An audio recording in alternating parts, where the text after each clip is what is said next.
Good evening class. तो चलते हैं आप यहाँ पे आज की वीडियो में आप देखते हैं अल्टरनेट एंगल्स के बारे में, ठीक है ना। ये बहुत इंपॉर्टेंट टॉपिक है, अल्टरनेट एंगल क्या होता है, क्योंकि हमको एंगल जानना जरूरी है, ठीक है ना। देखिए अभी यहाँ पे अल्टरनेट एंगल के बारे में बात करें। सबसे पहले तो अल्टरनेट एंगल होता क्या है उसके बारे में समझेंगे। सपोज करो जैसे यहाँ पे ये दो पैरेलल लाइन्स हैं, ठीक है ना। ये दोनों लाइन्स क्या हैं, पैरेलल। मान लो हमने यहाँ पे ले लिया ये लाइन ए बी है और ये लाइन क्या है, ये सी डी, ठीक है ना। ए बी और सी डी यहाँ पे दो लाइन यहाँ पे, दैट इज ए बी और सी डी दोनों लाइन क्या है आपस में पैरेलल है, ठीक है। कैसे, ए बी और सी डी दो लाइन यहाँ पे ड्रॉ किया हमने। कैसा है, ये लाइन दोनों कैसी हैं, पैरेलल है, that is A B is parallel to C D. और एक ट्रांसवर्सल लाइन इसको कट कर रही है। ट्रांसवर्सल लाइन कैसी होती है, ये एक तिरछी लाइन यहाँ पे जा रही है, ये ट्रांसवर्सल लाइन क्या कर रही है, इसको कट कर रही है। इसको हम क्या बोलते हैं, दिस इज ट्रांसवर्सल लाइन। ये ट्रांसवर्सल लाइन हो जाती है। आई बात समझ में कि नहीं। इसको हिंदी में क्या कहते हैं, तिर्यक रेखा। ये क्या है, तिर्यक रेखा, ठीक है। तो अब मान लो यहाँ पे क्या है, ट्रांसवर्सल लाइन इसको कट कर रही है। तो यहाँ पे अगर देखेंगे जो एंगल बन रहा है यहाँ पे, देखो ये वाला एंगल और ये वाला, ठीक है ना। यहाँ पे देखो जो एंगल, एक एंगल ये बन रहा है और एक एंगल ये बन रहा है। तो यहाँ पे इसको मान लो हमने इसकी नेमिंग 1 और 2 से कर दी।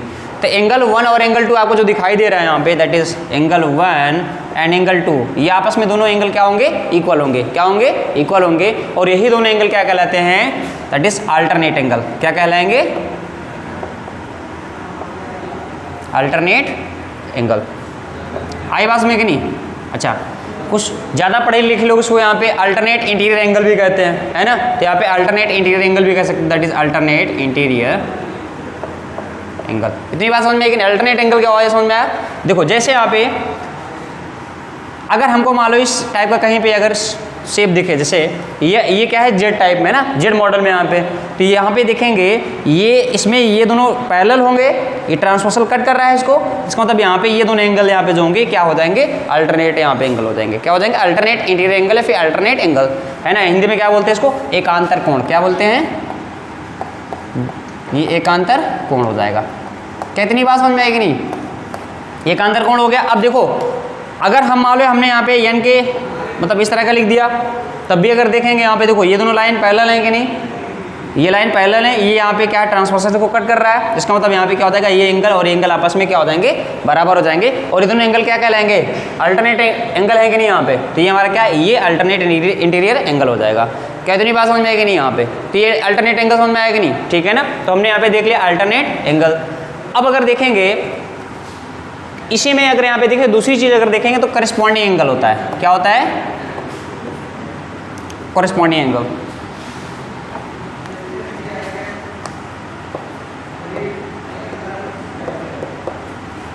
दिस इज करस्पॉन्डिंग एंगल्स, ठीक है।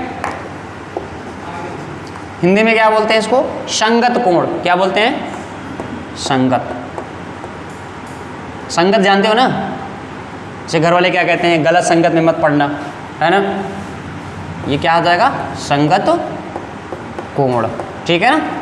Corresponding angles. अभी करस्पॉन्डिंग एंगल यहाँ पे कैसे होता है और यहाँ पे कैसे पहचानेंगे कौन सा एंगल करस्पॉन्डिंग एंगल होता है। सेम यहाँ पे भी क्राइटेरिया। अगर यहाँ पे सपोज करो दो लाइन पैरेलल है, ये हमने यहाँ पे दो लाइन ले लिया। सपोज करो ये हमारा L1 लाइन हो गया, ये L2 लाइन हो गया। अब दो लाइन अगर यहाँ पे पैरेलल हैं और एक ट्रांसवर्सल लाइन ने इसको कट कर दिया है। ट्रांसवर्सल लाइन यहाँ पे क्या है, ये मान लो यहाँ पे ट्रांसवर्सल लाइन को हमने यहाँ पे टी से रिप्रेजेंट कर दिया। अगर इसने ट्रांसवर्सल लाइन ने कट कर दिया और ये दोनों पैरेलल लाइन है, तो यहाँ पे क्या होगा, दैट इज ये वाला एंगल और ये वाला एंगल, ये दोनों एंगल देखो, ये वाला एंगल और ये वाला एंगल, ये दोनों एंगल क्या कहलाएंगे, ये दोनों एंगल जो हैं सपोज तो इसका मैं नेमिंग कर दिया 1 और 2, ठीक है ना।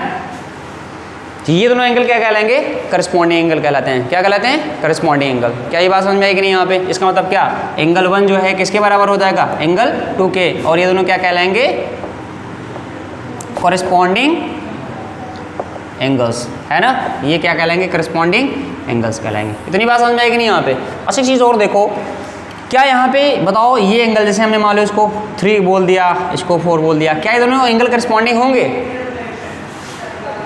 अब यहाँ पे जब 1 और 2 यहाँ पे करस्पॉन्डिंग एंगल है, तो क्या ये 3 और 4 भी तो करस्पॉन्डिंग एंगल ही होंगे ना।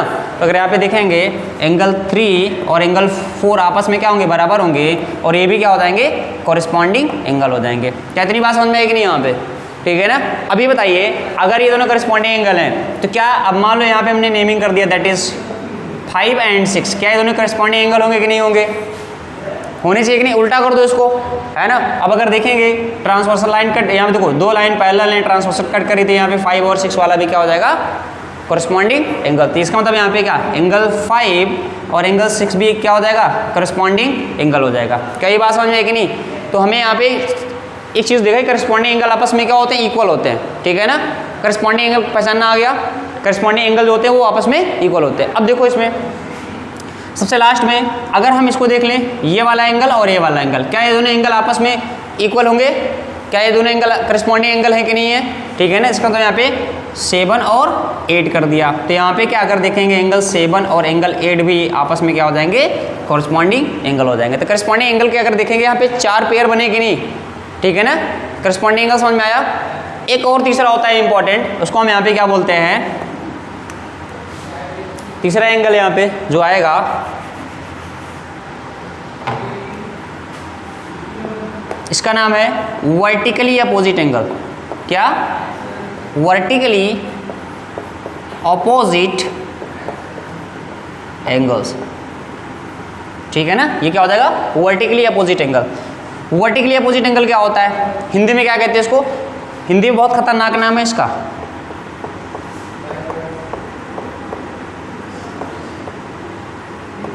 शीर्षाभिमुख कोण। कैसा कोण है ये? शीर्षाभिमुख कोण। हिंदी मीडियम के बच्चे भी शायद दिक्कत होगी इनको पढ़ने में ना। वर्टिकली अपोजिट एंगल, शीर्षाभिमुख कोण, ये क्या होता है? शीर्षाभिमुख कोण क्या होता है देख लेते हैं यहाँ पे। वर्टिकली अपोजिट एंगल क्या होता है? अगर हम यहाँ पे लाइन, एक लाइन हमने यहाँ पे ड्रॉ किया, दूसरी भी ड्रॉ कर दिया, तो एक दूसरे को यहाँ पे कहीं ना कहीं कट करेंगे ना। किस पॉइंट पे कट करेंगे? पॉइंटों पे। आई बात में, जब यहाँ पे कट कर दिया तो ये एंगल है और इसके साथ साथ में ये वाला एंगल हो जाएगा, है ना। तो ये और इसके अपोजिट में अगर देखेंगे कौन सा एंगल होगा? ये वाला एंगल हो जाएगा। तो ये दोनों, ये और ये एंगल दोनों जो है, इसको हम यहाँ पे क्या बोलते हैं? Vertically opposite angle. क्या कहलाएंगे ये? Vertically opposite. तो यहाँ पे अगर मान लो इसका नेमिंग कर दिया दैट इज एंगल, मान लो यहाँ पे 1 कर दिया इसको और यहाँ पे एंगल 2 कर दिया, तो एंगल 1 जो है और एंगल 2 ये आपस में बराबर, दो चीज़ें हैं। पहली बात तो ये क्या है, ये दोनों एंगल्स कैसे एंगल हैं? वर्टिकली अपोजिट एंगल है। दूसरी बात क्या, वर्टिकली अपोजिट एंगल आपस में क्या होते हैं? इक्वल होते हैं। इसका मतलब ये दोनों आपस में क्या हो जाएंगे? इक्वल हैं। और ये क्या कहलाएंगे? Vertically opposite angle. क्या कहलाएंगे? वर्टिकली अपोजिट, है ना, angles. Vertically opposite angles. Shortcut में क्या कर सकते हैं इसको? VOA, vertically opposite angles. इतनी बात समझ में आएगी नहीं यहाँ पे? अच्छा, अगर ये दोनों वर्टिकली अपोजिट है तो ये भी तो वर्टिकली अपोजिट है ना, इनके साथ हम क्यों सौतेला व्यवहार करें, है ना। तो अगर यहाँ पे देखेंगे तो ये 3 और 4 ये एंगल यहाँ पे क्या हो जाएंगे? ये भी तो वर्टिकली अपोजिट एंगल है ना। तो यहाँ पे क्या हो जाएगा? Angle 3 is equal to angle 4, और ये भी क्या कहलाएंगे? वर्टिकली अपोजिट एंगल कहलाएंगे। तो क्या इतनी बात समझ में आएगी नहीं यहाँ पे? तो आज की वीडियो में हमने यहाँ पे 3 चीज़ देखी। पहले क्या, अल्टरनेट एंगल कैसे पहचानते हैं। 2 ट्रांसवर्सल लाइन यहाँ पे हैं, 2 लाइन्स आपस में पैरेलल हैं और इसको एक ट्रांसवर्सल लाइन कट कर रही है। तो Z के मॉडल में यहाँ पे जो बनेगा, यहाँ पे जहाँ पे Z या फिर N के मॉडल में जो बनेंगे उसके अंदर यहाँ पे जो एंगल होते हैं उसको यहाँ पे क्या बोलते हैं? Alternate interior angle. आई बात समझ में कि नहीं यहाँ पे? फिर दूसरा यहाँ पे देख लिया करस्पॉन्डिंग एंगल। करस्पॉन्डिंग एंगल क्या होता है? ये एंगल 1 यहाँ पे करस्पॉन्डिंग एंगल 2 के हो जाएगा, है ना। एंगल 3 या एंगल 4 के करस्पॉन्डिंग हो जाएगा, और एंगल 5 एंगल 6 के, और एंगल 7 और एंगल 8 के करस्पॉन्डिंग। और करस्पॉन्डिंग एंगल आपस में क्या होते हैं? इक्वल होते हैं। इतनी बात समझ में कि नहीं? तीनों यहाँ पे हमने जितने भी यहाँ पे देखे तीनों एंगल, ये सब के सब आपस में क्या होते हैं? इक्वल होते हैं। ओके, तो आज के लिए इतना ही, मिलते हैं अगली वीडियो में। तब तक के लिए धन्यवाद एंड नमस्कार।